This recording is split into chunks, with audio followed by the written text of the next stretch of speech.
And then kung darating po ang ating missionary, ay tayo po ay magkakaloob pa rin po para sa kanya. Kasi talagang malaking bagay at ito po ay pribilehiyo ang makapag-support sa missionary. Sapagkat sabi nga po ng Bible sa Philippians chapter 4 verse 19, "But my God shall supply all your need according to His riches and glory by Christ Jesus." So kapag tayo po ay nagsusuporta sa mga missionary, hindi man po tayo makarating doon sa bansa ng Myanmar, meron po tayong bahagi. At kapag tayo po ay nagsusupport sa missionary, ay sabi po ng salita ng Diyos, ang pangako sa atin, shall supply all your needs.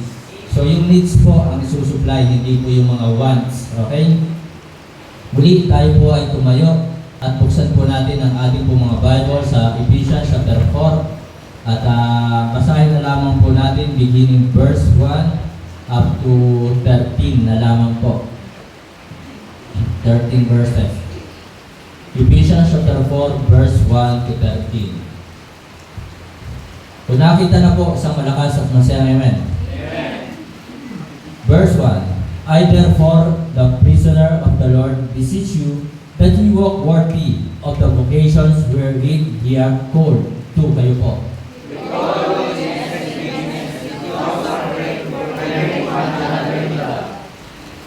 "Endeavoring to keep the unity of the Spirit in the bond of peace." Verse 4. "There is one body and one Spirit, even as we are called in one hope of your calling. "One Lord, one faith, one baptism." Verse 6.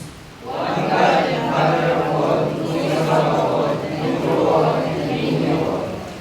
"But unto every one of us is given grace according to the measure of the gift of Christ." 8.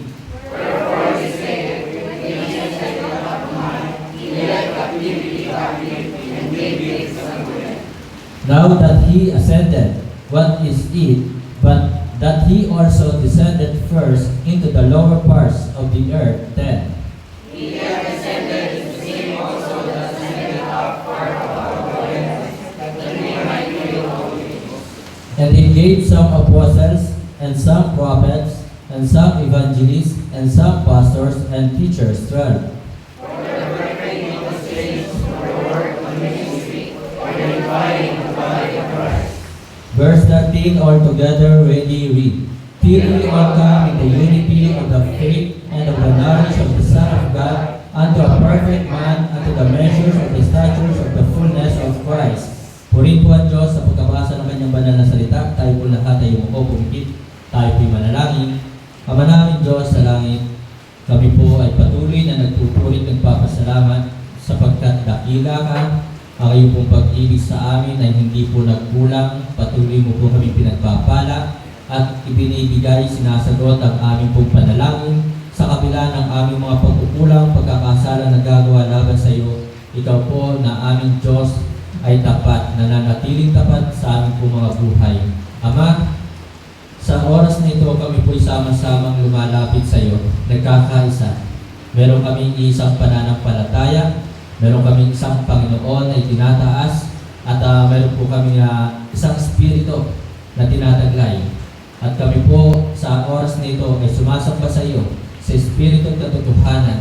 Nawa po Panginoon, ang inyong pong banal na salita, maging pagpapala, maging hamon, at ito po'y baunin namin sa aming pong puso na may kagalakan.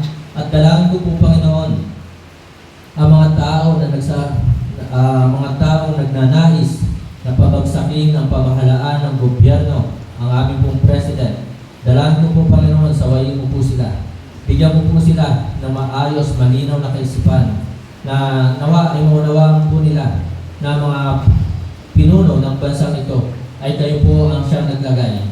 At dalangin ko po na talagang maunawaan nila na kung ito ay kanilang susuwayin, hindi susundin, ikaw ang siyang hindi po nila sinusunod.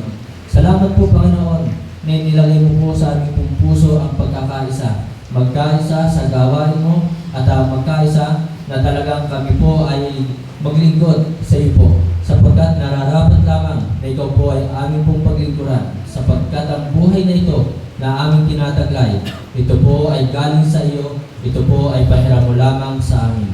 Bakit kami huminga? Bakit kami may lakas? Sapagkat ito po po ay biyaya mo sa amin. Salamat po, Panginoon, sa pribilehiyo na makapaglingkod sa iyo.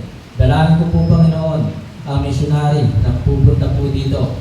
Kung makakarating po ay ingatan mo po at siya po ay maging pagpapala sa buhay ng bawat isa. Gamitin mo po kami na maging daluyan ng pagpapala para sa missionary ito na kami po ay makapagsuporta sa gawain po doon sa Myanmar. Salamat po, Ama. Ito po ang aking dalangin sa pangalan po ng aming Panginoon Jesus. Amen. Pwede na po na ito. Verse 3 and 13, mga kapatid, mga minamahal, dito po natin kukunin ang mensahe na ating pong pag-aaralan, endeavoring, sabi po dito, to keep the unity of the Spirit in the bond of peace. Na talaga sinasabi po dito na magsikap na ingatan ang pakipagkaisa sa Espiritu sa tali ng kapayapaan. Verse 13, till we all come in the unity, hanggang sa abutin natin lahat ang pagkakaisa ng pananampalataya at ang pagkakilala sa anak ng Diyos, hanggang sa lubos na paglaki ng tao, hanggang sa sukat ng pangangatawan ng kapuspusan ni Kristo. So mga kapatid, mga minamahal, ang title po, Keep the Unity. Maaaring kung titinan po natin, talagang mahirap sa ating paningin talaga. Sa tao talagang mahirap, pero sa Diyos ay wala pong imposible. For with God, nothing shall be impossible. Sa ating pong paningin ay talagang mahirap na magkaisa ang mga tao ngayon sapagkat 4,200 false religion na nagkalat sa buong mundo na mayroong iba't ibang pananampalataya. Ang sabi po ng Bible, one Lord. Dapat isa lamang ang Panginoon. Nagkakaisa na iisa ang ating itinataguyod o itinataas na Panginoon. Pero, ang mga tao po ngayon ay nagnanais na sila ang maging Panginoon. Sila ang nagnanais na sila ang susundin.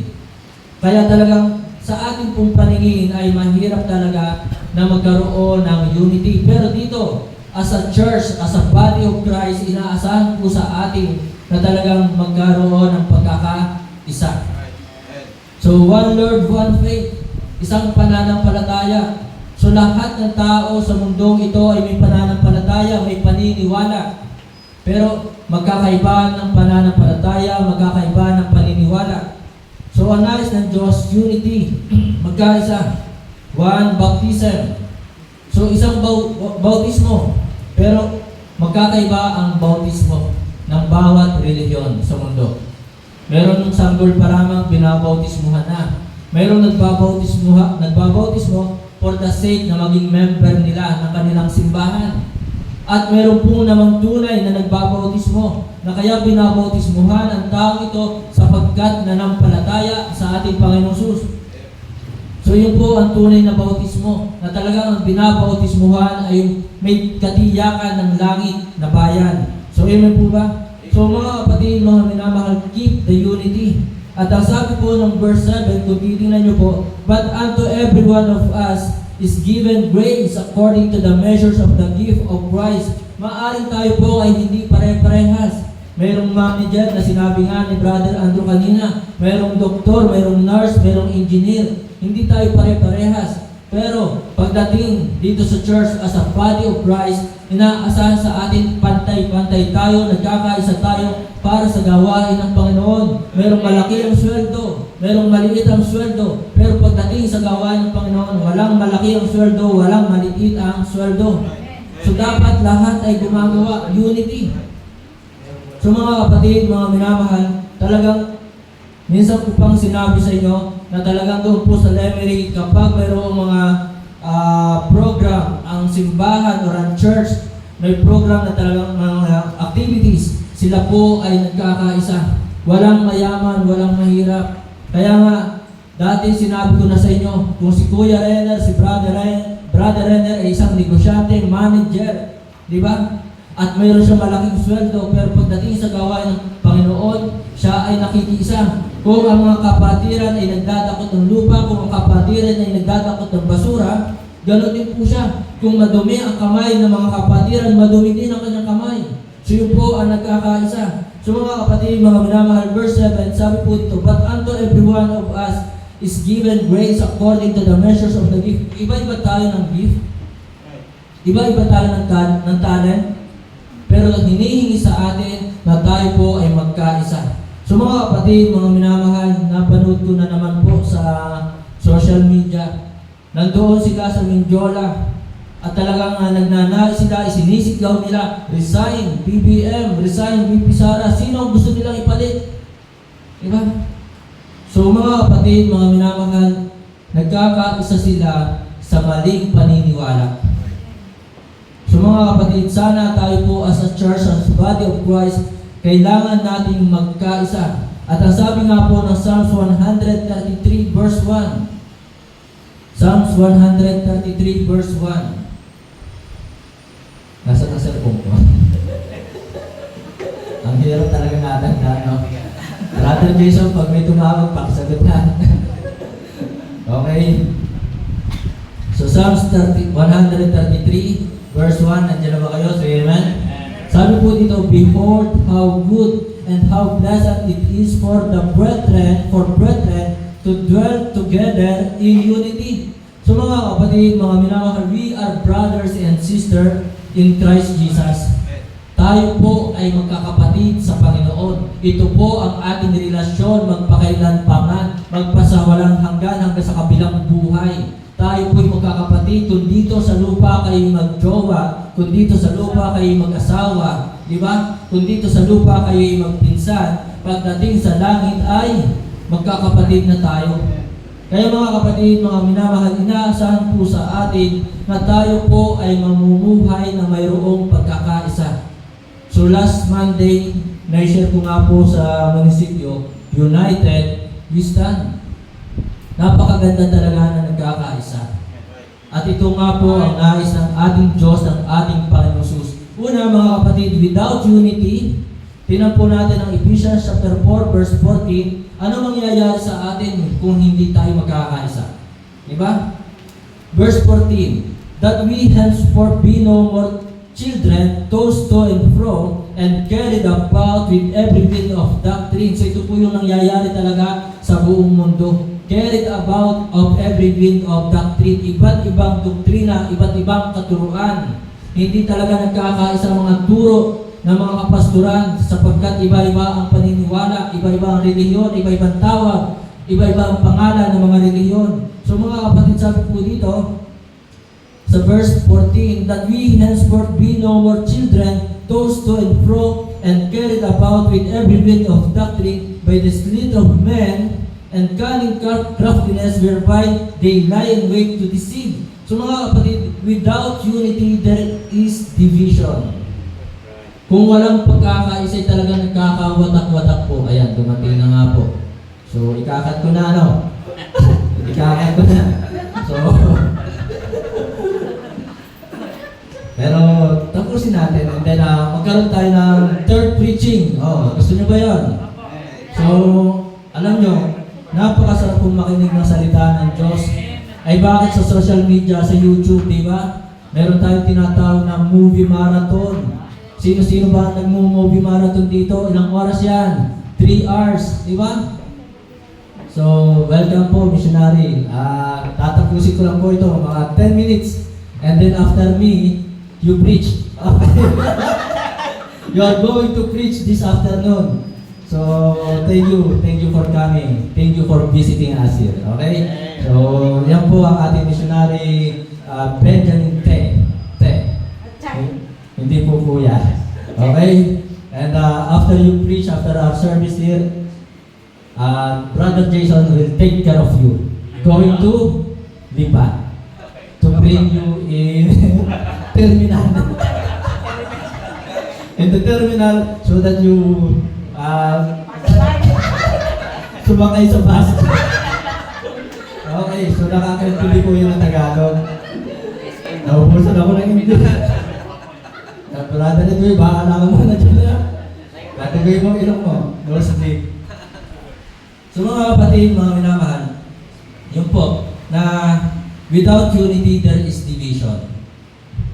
Magkakaroon talaga ng pagkakampi-kampi, magkakaroon talaga ng pagkakawatak-watak, hati-hati, at wala tayong magagawang maganda.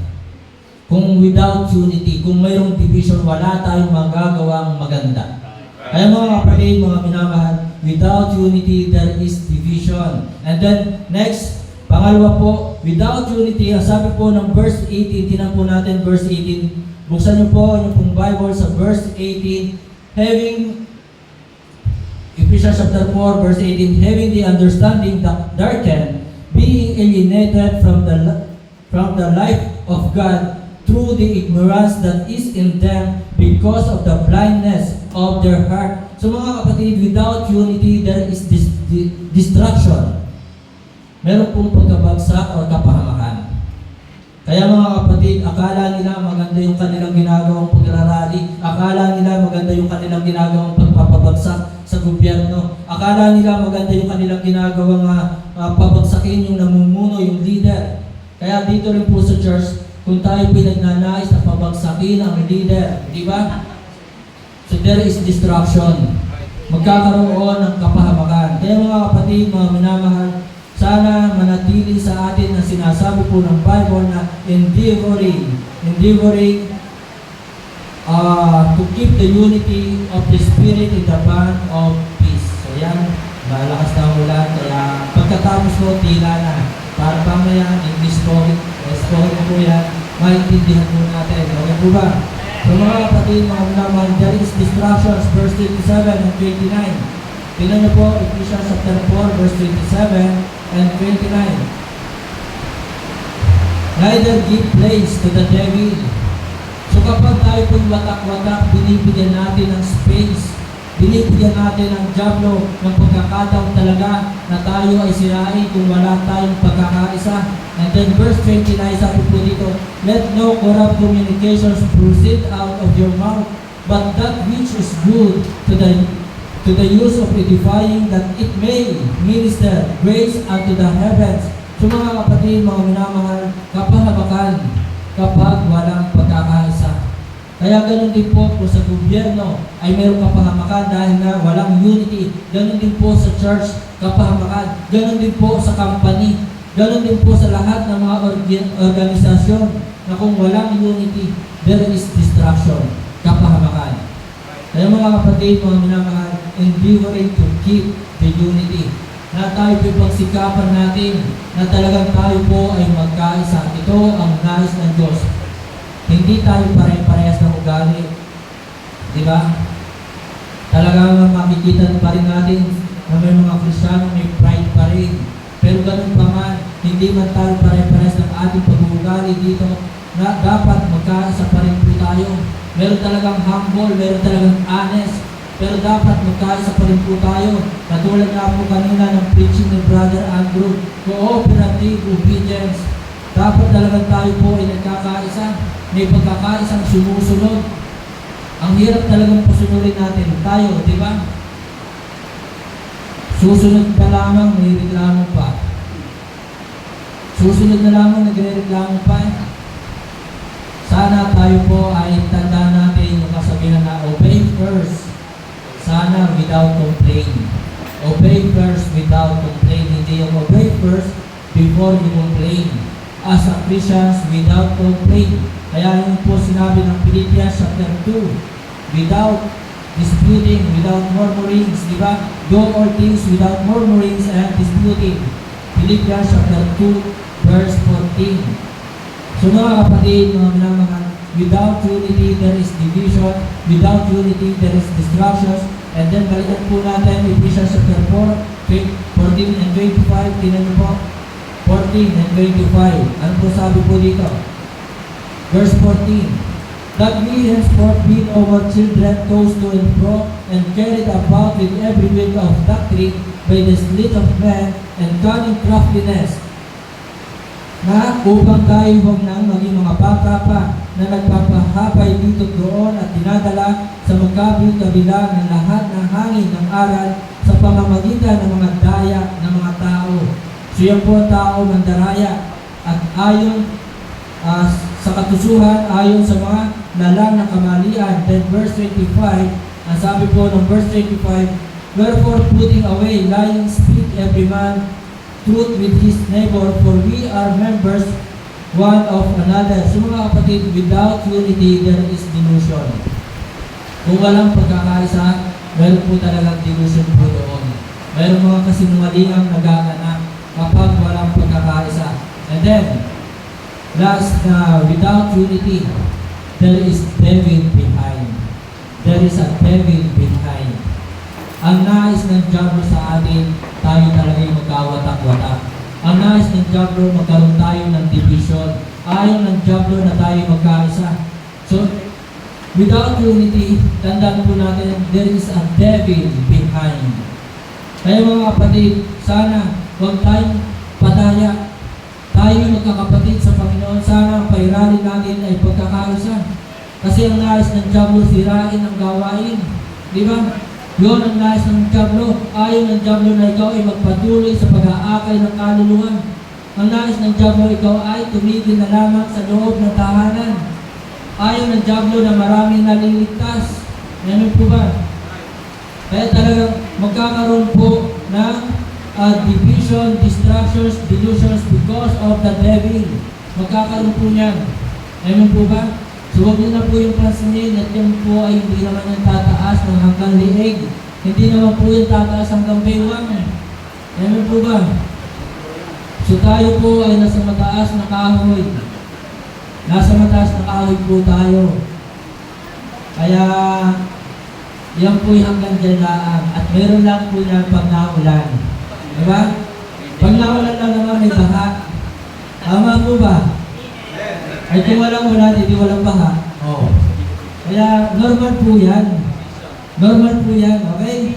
So mga kapatid, mga minamahal, without unity, there is a devil behind.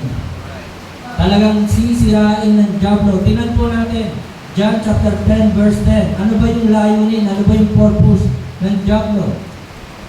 Sabi po dito, the thief cometh not, but for to steal, and to kill, and to destroy. Ito po yung purpose ng diablo. To kill, to steal, and to destroy. So sirain ang buhay natin. Hadlangan tayo sa ating paglilingkod sa Diyos. So mga kapatid, mga minamahal sa pagtatapos, tatapusin na po natin. Okay? With unity, ito po maganda. With unity, there is great achievements. Kaya kung tayo po ay patuloy na magkakaisa, madami pa tayong magagawa. Malaki pa ang magagawa natin para sa Panginoon. Sina Pablo, ang Ephesian churches na ito, na natili ang pagkakaisa po nila. Kung bakit tayo po ngayon ay mayroong gawain na ganito, sapagkat sila po ay binigyan ng Diyos, ng Panginoong Jesus, ng pagkakaisa. So, sa mga sa school, di ba may mga groupings sa school, tama ba, Brad? Meron kayong mga groupings. Kapag ang inyong grupo ay nagkakaisa, great achievements ang magagawa ninyo. Magkakaroon kayo ng malaking magagawa. Kaya mga kapatid, ganoon din po sa church. Yung maliit o yung sa tingin natin malaki na mahirap gawin, pero kung tayo po'y magkakaisa, great achievements po yun. Ganyan po ba? Kaya mga kapatid, ganoon din sa gobyerno na hindi nakikita ng mga tao na kung sila po ay magkakaisa, talagang madami pang magagawa at malaking bagay pa ang magagawa. And then, yun po sinabi dito sa verse 3 ng Ephesians chapter 4, verse 3. Endeavoring to keep the unity of the Spirit in the bond of peace. So with unity, there is great achievements. With unity, there is good achievements or virtuous achievements.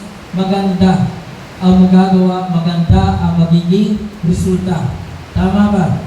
Sino sa inyo nakaranas na ng dahil walang pagkakaisa, masama ang kinalabasan ng kanilang mga project? Di ba? Ayun, tumas na nakamay si Syra. So, nagkaroon sila ng groupings, walang pagkakaisa. So, hindi naging maganda ang output, hindi naging maganda ang resulta. So, sa ating pong buhay, kung magkakaroon tayo ng pagkakaisa, great achievements, and magkakaroon din po ng gorgeous or good achievements. And then, verse 4, sabi po dito, there is one body and one spirit, even as ye are called in one hope of your calling. So mga kapatid, mga minamahal, kung magkakaroon po tayo ng pagkakaisa, grateful achievements. So masaya talaga ang kalalabasan po. Magiging masaya ang bawat isa. Tingnan niyo po, obserbahan ninyo ang inyong katawan, ang inyong body. Dahil yan ay may pagkakaisa, masigla, di ba? masigla ang galaw ng katawan. Ano po ba? So, maaaring alam nyo na yung kwento na talagang nagkaisa yung kamay, nagkaisa yung paa, nagkaisa si bibig, hindi pinakain si tiyan. O, narinig nyo na yan, di ba? So, sabi ng kamay, ang daya naman ng yung bibig pala ang hindi pinakain. So, sabi ng magkausap ang paa at saka kamay, ang daya naman ng bibig na ito, tayong gumagawa, siya yung kain ng kain. Di ba? Tapos sumagot naman si mata, oo nga, tayo ang gumagawa, siya yung kain ng kain. So, huwag kaya natin ito pakainin. Di ba? So, nagkaisa sila na talagang huwag pakainin ang bibig. So, talagang, so ano nangyari? Yung mata, nandiyan na, tapos yung lakad niya, ganyan na, parang lasing. O, di ba? So, kaya talagang without unity, there is destruction. So, yun po mga kapatid, mga minamahal, na kung magkakaisa, di ba ang sigla ng katawan? So, yun po. Kaya dito, sabi nga ni Pastor Dan, si Pastor at tinatamaan ng ilaw, di ba? So, yun po yung preaching on year 2022 na nung tayo pinag-organize. So, mga kapatid, mga minamahal, grateful achievements. Masaya kapag nagkakaisa. At yan po ang pinakita sa atin ng Ephesian churches na ito. Then, dalas mga kapatid, verse 3 pa rin, sabi po dito, endeavoring to keep the unity of the Spirit in the bond of peace. So mga kapatid, with unity, there is grounded achievements. There is grounded achievements. Talagang tatagal ang ating ginawa. So dahil nagkaisa ang Ephesian churches na ito, tumagal ng mahabang panahon ng gawain. Kung bakit mayroong gawain po hanggang ngayon, sapagkat sila po ay nagkaisa. Yung mga sumunod na henerasyon, nagkaisang ipagpatuloy ang Great Commission. Amen po ba? Kaya mga kapatid, mga minamahal, unity, ito ang inaasahan po sa atin ng ating Panginoon Jesus to maintain unity, harmony among God's people. Pagkakasundo, pagkakaisa. To God be the glory. Tawagin ko na po ang ating missionary pastor. Missionary Benjamin Te. Tama ba? Am I right? Am I right? From Bethany Bible Baptist Mission. Bunga po siya ng Bethany Bible Baptist Mission from Myanmar.